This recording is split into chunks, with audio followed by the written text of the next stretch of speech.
Supreme court ने दया याचिकाओं के निपटारे में हो रही देरी को लेकर राज्य सरकारों को जबरदस्त फटकार लगाई है। Supreme court justice MR. Shah और जस्टिस सी.टी. रवि कुमार की पीठ ने यह कहा कि शीर्ष अदालत द्वारा अंतिम निष्कर्ष देने के बाद भी दया याचिकाओं पर फैसला नहीं करने और अत्यधिक देरी करने में मौत की सजा का उद्देश्य विफल हो जाता है। इसलिए इस तरह से राज्य सरकार और उससे संबंधित अधिकारियों को यह देखने का प्रयास करना चाहिए कि दया याचिकाओं पर जल्द से जल्द फैसला हो सके और उसका निपटारा किया जा सके, ताकि अभियुक्त अपने भाग्य का फैसला जान सके और पीड़ित को भी समय पर न्याय मिल सके। यह टिप्पणी सुप्रीम कोर्ट ने महाराष्ट्र सरकार द्वारा बॉम्बे हाई कोर्ट के एक आदेश को चुनौती देने वाली याचिका में की, जिसमें एक महिला और उसकी बहन को मौत की सजा को कम कर दिया गया था। उच्च न्यायालय ने मृत्युदंड को आजीवन कारावास में इस आधार पर बदल दिया था कि राज्य के राज्यपाल की ओर से अभियुक्तों द्वारा दायर की गई दया याचिकाओं में फैसला करने में एक असामान्य और अस्पष्ट देरी हुई थी, जिसमें लगभग 7 साल 10 माह का समय लग गया था। इस मामले को स्थानीय अदालत ने वर्ष 2001 में कोल्हापुर में 13 बच्चों के अपहरण और 9 लोगों की हत्या के मामले में सजा सुनाई थी, जिसकी पुष्टि वर्ष 2004 में उच्च न्यायालय ने भी कर दी थी। यहाँ तक कि सर्वोच्च न्यायालय ने वर्ष 2006 में उच्च न्यायालय के आदेश को बरकरार रखा था।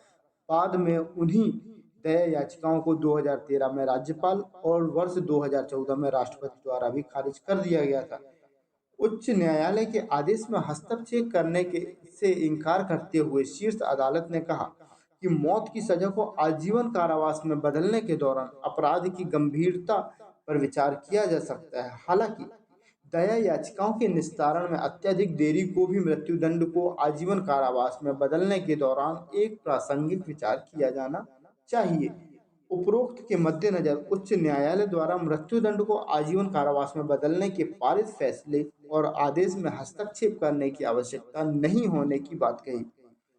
सुप्रीम कोर्ट ने कहा, हम उन सभी राज्यों और उपयुक्त अधिकारियों को निर्देशित करते हैं जिस समक्ष सक्षम दया याचिका दायर की जानी चाहिए, जिन्हें मौत की सजा के खिलाफ दया याचिकाओं पर फैसला करना आवश्यक है। ऐसी दया याचिकाओं पर जल्द से जल्द फैसला किया जाए ताकि देरी में फैसला न हो।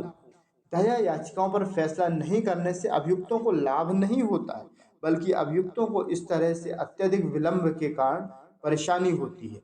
अभियुक्त इस तरह के अत्यधिक विलंब का नुकसान नहीं उठा सकते हैं, यह सुप्रीम कोर्ट की पीठ ने कहा। अब हमें जानना यह जरूरी है कि अनुच्छेद 72 और अनुच्छेद 161 में राज्यपाल और राष्ट्रपति को जो शक्तियां दी गई हैं उसका किस तरह से वो उपयोग करते हैं। सबसे पहले हम ये जान लें कि राष्ट्रपति या राज्यपाल खुद फैसले लेने से पहले जो फाइल तैयार होकर आती है वो फाइल ब्यूरोक्रेट्स के द्वारा, अधिकारी और प्रशासनिक कर्मचारियों के द्वारा की जाती है। तो फाइल पूरी होने में और उनकी लिस्टिंग होकर सुनवाई होने तक में बहुत ज़्यादा समय लग जाता है